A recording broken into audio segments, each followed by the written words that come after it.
Assalamualaikum warahmatullahi wabarakatuh. Bagaimana kabar anak-anak semua? Baiklah, sebelum pembelajaran dimulai, marilah kita berdoa terlebih dahulu menurut agama dan kepercayaannya masing-masing. Berdoa mulai. Selesai. Alhamdulillahirabbil alamin. Setelah kita mengawali kegiatan pada pagi hari ini dengan berdoa, Bu Leli berharap anak-anak di rumah dalam keadaan sehat walafiat, tidak kurang suatu apa. Dan mudah-mudahan dengan diawali kegiatan pembelajaran kali ini dengan berdoa terlebih dahulu, semoga kegiatan pembelajaran kali ini bisa berjalan dengan lancar tanpa halangan apapun. Baiklah, pada kesempatan kali ini Bu Leli ingin mengajarkan tema 2. Pembelajaran pertama, sub tema 1.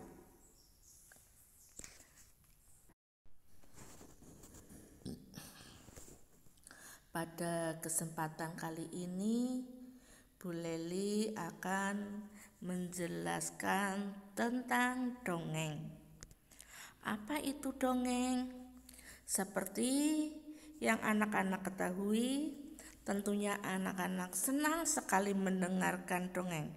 Baik itu dongeng yang dibacakan oleh kedua orang tua kalian ataupun dongeng yang kalian dapatkan dari buku cerita. Ya. Tetapi tahukah kalian apa itu tentang dongeng?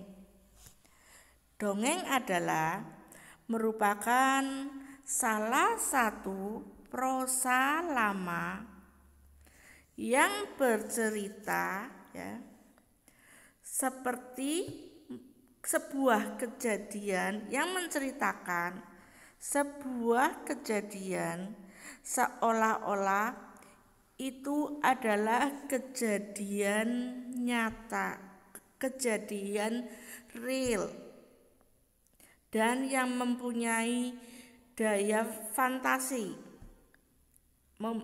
mempunyai daya khayal yang sangat tinggi, seolah-olah cerita itu adalah cerita nyata. Padahal cerita itu terjadi hanyalah fiktif semata, hanyalah khayalan belaka. Tetapi seperti kita yang mendengarkan seperti cerita yang sesungguhnya. Pada kesempatan kali ini, Bu Leli akan menjelaskan tentang dongeng. Tentunya anak-anak di rumah sering sekali mendengarkan dongeng, bukan? Dongeng yang biasa anak-anak dengar oleh kedua orang tua kalian atau orang-orang di sekitar kalian. Bahkan mungkin ketika kalian mengunjungi perpustakaan sekolah, anak-anak juga bisa membaca beberapa buku tentang dongeng. Tetapi tahukah anak-anak apa itu dongeng? Dongeng adalah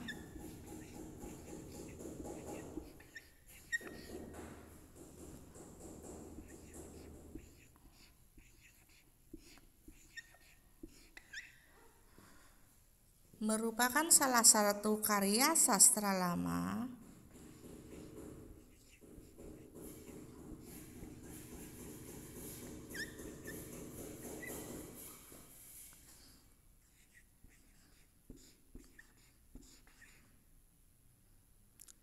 salah satu.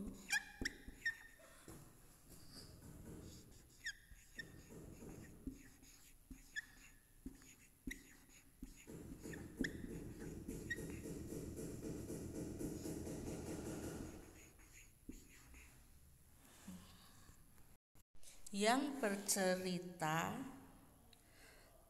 tentang suatu kejadian yang terjadi penuh khayalan atau fantasi, tetapi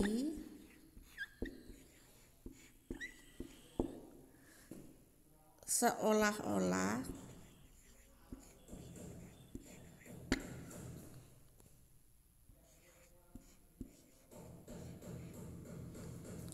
seperti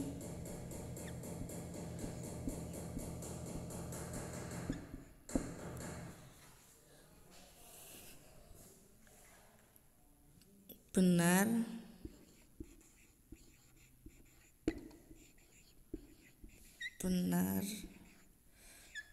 terjadi.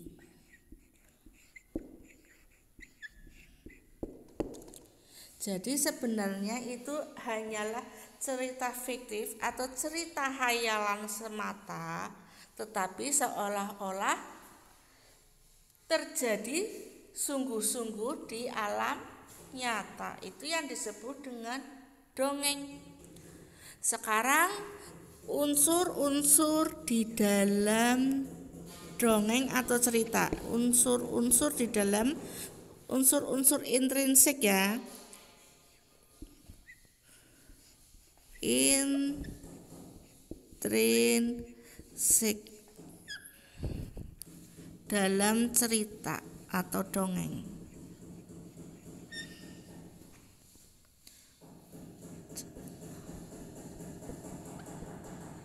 Apa saja? Yang pertama adalah tema. Sebuah cerita pasti ada tema.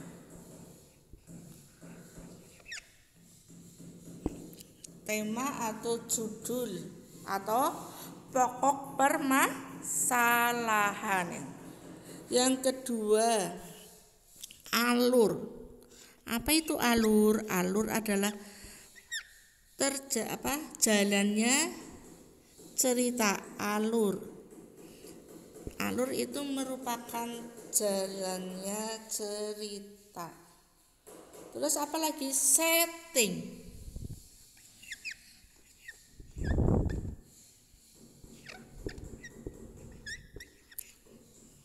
Apa itu setting? Setting adalah tempat terjadinya peristiwa. Kapan? Di mana tempat terjadinya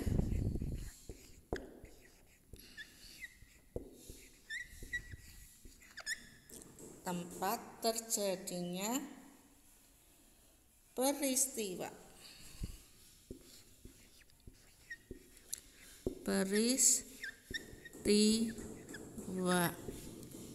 Apalagi waktu, kapan terjadinya peristiwa tersebut.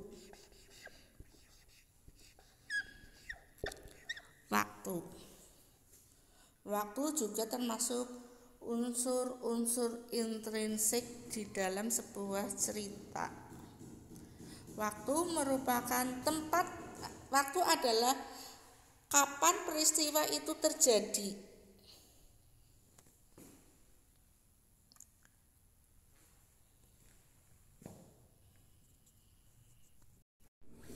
Penokohan.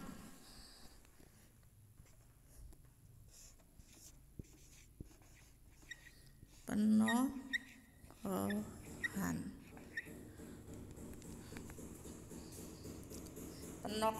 Tokoh-tokoh di dalam cerita itu siapa saja?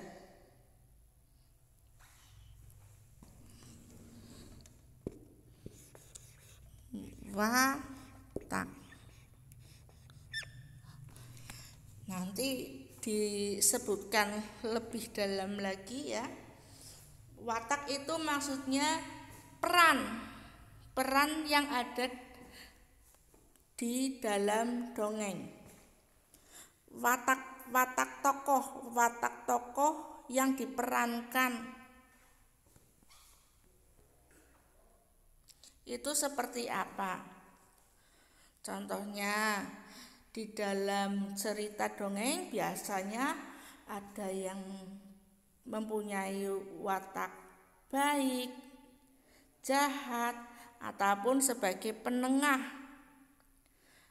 Ya, itu adalah watak-watak di dalam cerita. Nanti ada itu ya, di antara beberapa unsur-unsur intrinsik di dalam cerita. Ada tema, alur merupakan jalannya cerita. Ada setting atau tempat terjadinya peristiwa. Ada waktu, kapan peristiwa tersebut terjadi. Ada penokohan, Budi, Santi, bapak, ibu, kakek, nenek, dan masih banyak lagi ya. Tergantung tokoh-tokoh di dalam cerita itu siapa saja. Terus lagi tentang watak itu sendiri, watak pemeran di dalam tokoh cerita itu sendiri biasanya ada yang antagonis, tritagonis, dan protagonis. Tadi sudah dijelaskan ya bahwa perwatakan di dalam sebuah cerita itu ada yang tritagonis, antagonis, dan protagonis. Kalau protagonis berarti dia memerankan tokoh baik. Sedangkan antagonis berarti orang tersebut memerankan tokoh jahat. Sedangkan tritagonis berarti dia menjadi penengah atau mediasi ya, menjadi penengah antara si baik dan si jahat ya. Menjadi juru damai, katakanlah seperti itu. Mudah-mudahan sampai di sini paham ya anak-anak.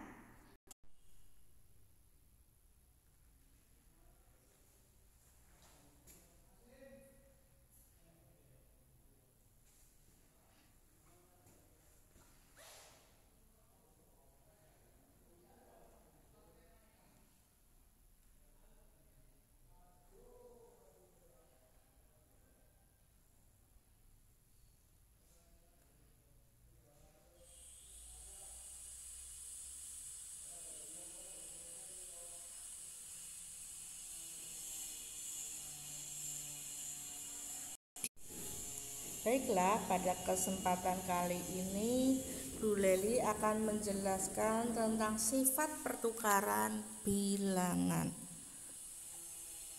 Sifat pertukaran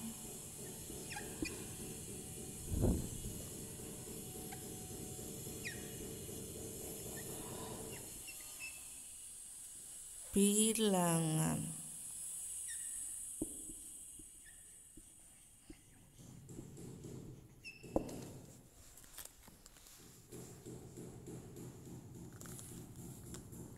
Yaitu tentang sifat komunitatif.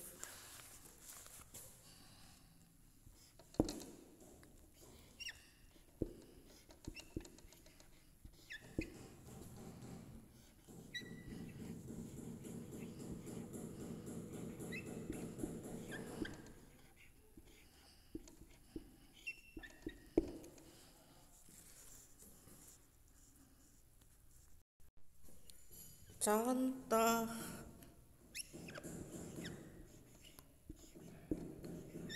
sifat pertukaran pada komunitatif.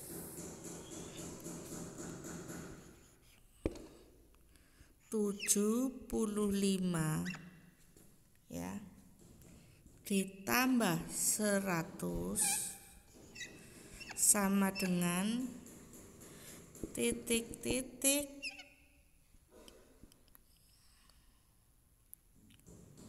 ditambah 75. 75 ditambah 100 sama dengan berapa ditambah 75?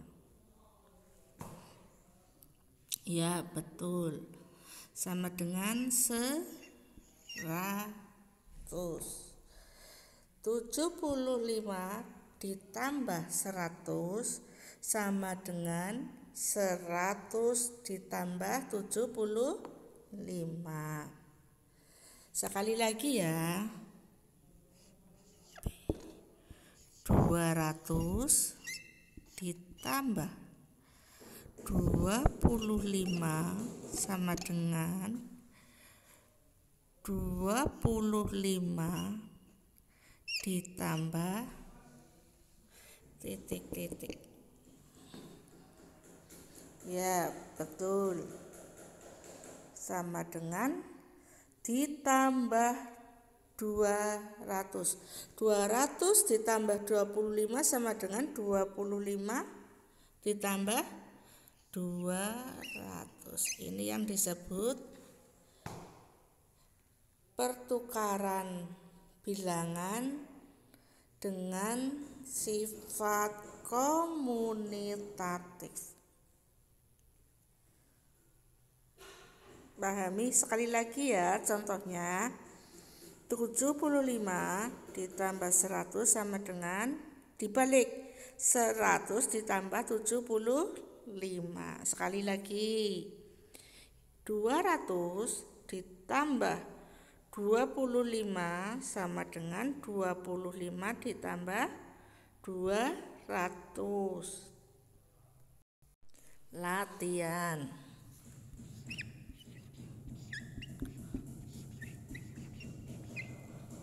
Yang pertama, dongeng adalah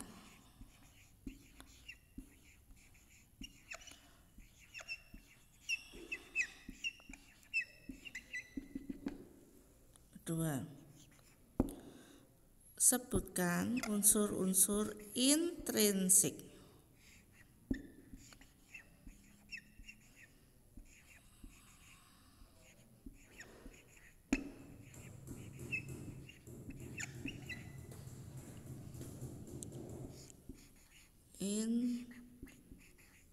Intrinsik di dalam dongeng.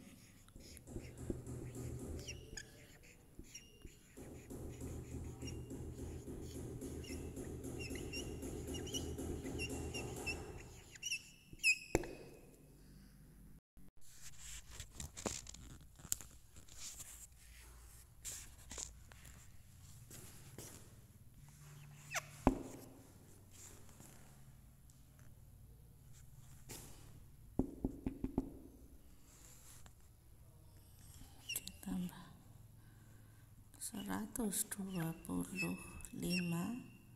sama dengan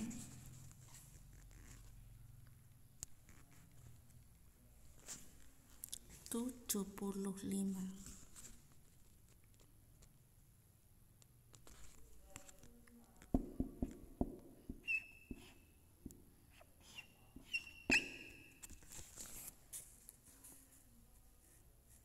Titik-titik ditambah 125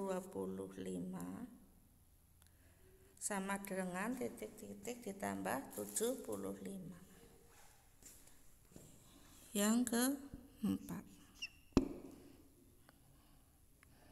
titik-titik ditambah 50 sama dengan titik-titik ditambah 150.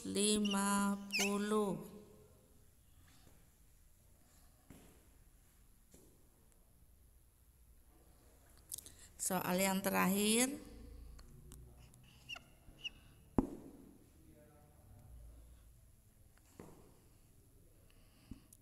20 ditambah sama dengan 80 ditambah.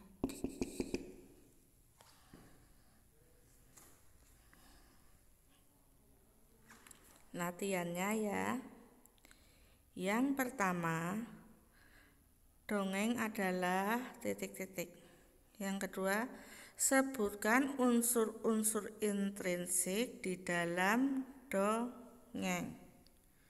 Soal yang ketiga, titik-titik ditambah 125 sama dengan titik-titik ditambah 75.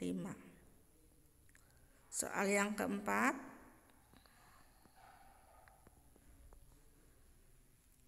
mudah bukan? Selamat mengerjakan. Ya. Soal kelima juga ya.